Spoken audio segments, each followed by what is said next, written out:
که من صدای قلبم رو هر شب تو گوشم میشنوم. آیا این مشکلیه یا نیست؟ اکثر ماها وقتی که روی سمت چپمون میخوابیم، به خاطر اینکه قلبمون سمت چپ هستش، قلب به طور کلی یک ارگان آویزان هستش در داخل در داخل توراکس یا چستمون یا سینمون و در نتیجه در حال تعلیق هستش. گویا این که خیلی فلوتینگ و شناور نیست، ولی در حالت تعلیق خفیف هستش و توسط آئورت و رگ‌های دیگه به صورت معلق در اومده. وقتی که شما به سمت چپ میخوابین، کمی این قلب انحراف پیدا میکنه و بعدش نوک قلب میچسبه به چستشون، به ناحیه سینتون و به اصطلاح یک ناحیه هست به نام PMI یا Point of Maximal Impulse یا Point of Maximal Impact که این در واقع همون جایی هستش که وقتی دستتون رو بذارین روی قفسه سینتون ضربه قلب رو حس میکنین. این همون جایی هستش که در واقع قلب مرتب در هر انقباض لگد میزنه به چست. وقتی شما به سمت چپ میخوابین، در واقع این انعکاسش به سمت گردن و نهایتاً گوش بیشتر خواهد بود و در نتیجه در حالت عادی شما میتونین به ویژه در سمت چپ تا حد خفیفی صدای قلبتون رو بشنوین. اما اگر صدای قلبتون رو بسیار شدید بشنوین و به ویژه این که در هنگامی که سمت راست هم میخوابین این صدا رو بشنوین، این میتونه غیر عادی باشه. چه عواملی باعث این مسئله میشه که شما شبا که میخوابین صدای قلبتون رو بشنوین؟ یک، اضطراب. تمام این عواملی که الان عرض میکنم باعث افزایش قدرت پمپاژ قلب میشن و در نتیجه تولید به اصطلاح ایمپالس شدیدی میکنن که به گوش منتقل میشه. اضطراب هست، مصرف قهوه یا چای خیلی غلیظ هستش 1 ساعت مونده به خواب، حاملگی، کمخونی، به ویژه اگر کمخونی با کمبود آهن همراه باشه. اساساً کمبود آهن یک غیر از اینکه تپش قلب ایجاد میکنه، تولید یک سوفل خاصی میکنه یا یک مرمور یا مرمر خاصی میکنه به نام همیک مرمر بهش میگن.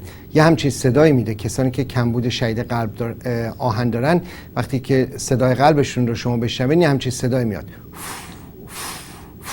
به مجرد که شما میاین کمبود آهنشون رو جبران میکنین، این صدا خوب میشه. اینو بهش میگن همیک مرمر. کمبود ویتامین B1، نارسایی آئورت، انسداد آئورت، دریچه آئورت، انسداد رگ‌های کاروتید، اینها هم جزو عللی هستش که باعث این میشه که شما صدای قلبتون رو شبا بشنوین.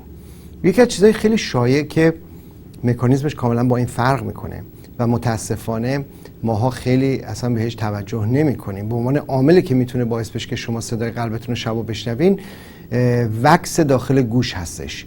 هنگامی که اون سرومن یا وکس داخل گوش شدید باشه به طوری که به اصطلاح کاملا مجرای گوش رو مسدود کرده باشه، شما صدای قلبتون رو ممکنه بشنوین شما. خیلی جالبه، با وجود اینکه نه ضربان قلبتون زیاد شده، نه انگزایتی اضطراب دارین، نه قهوه خوردین، ولی باز ممکنه صدای قلبتون رو بشنوین.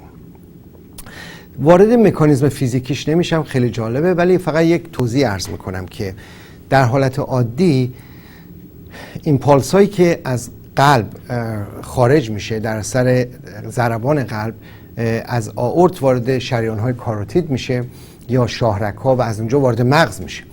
در داخل مغز که وارد میشه، یکی از شاخه های شریان کاروتید یا شاهرگ مغز یک شریانی هستش به نام میدل مننجیال آرتری یا شریان مننجیال میانی که درست از کنار یه استخوانی در پایه مغز رد میشه که به نام پتروس بون بهش میگن. عذر میخوام که یه خورده چیز شد، ولی به خاطر اینکه عزیزان همکارم هم بتونن استفاده کنن. و در این پتروس بون در واقع همون ناحیه هستش که تمام تشکیلات گوش در داخلش قرار گرفته. در حالت عادی به خاطر اینکه مجرای گوش ما باز هستش، درچه این نوساناتی که از کاروتید میره به شریان مننژی میانی و بعد پتروسپون، این از گوش خارج میشه به صورت یک به اصطلاح موج هوایی خاصی خارج میشه.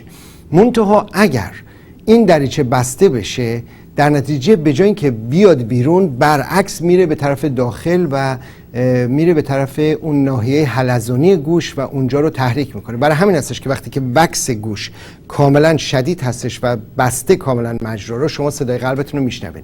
یه مثال کوچیک عرض کنم. عزیزانی که تو کار موزیک هستن، به ویژه جوانان، میدونن که وقتی که میخوان به اصطلاح خیلی کیفیت موزیک رو بالا ببرن، یه غیر از این که چند تا بلنگو اسپیکر میذارن، یکی از این بلنگوها هست به نام ووفر بهش میگن یا باس بهش میگن، من شنیدم. و این باس یه سوراخی داره که وقتی که شما دستتون رو میگیرین روش، یه باد کاملا در هر صدایی که میزنه، یک باد خیلی زیادی از این ووفره میاد بیرون. شما در واقع مثل گوشتون هستش. اگر دستتون بذارین روی این ووفره و دستتون و این به اصطلاح مجرا رو ببندین، اون بلنگو شروع میکنه لرزش‌های خیلی شدید ایجاد کردن. اینم در واقع همین هستش. اگر شما صدای قلبتون رو شبا میشنوین، حتما مطمئن باشین که وکس گوش ندارین، قبل از اینکه بخواید بپردازین به اینکه نکنه قلبتون ناراحت هستش یا قبل از اینکه چیز دیگه هستش. بسیار ممنون، متشکرم.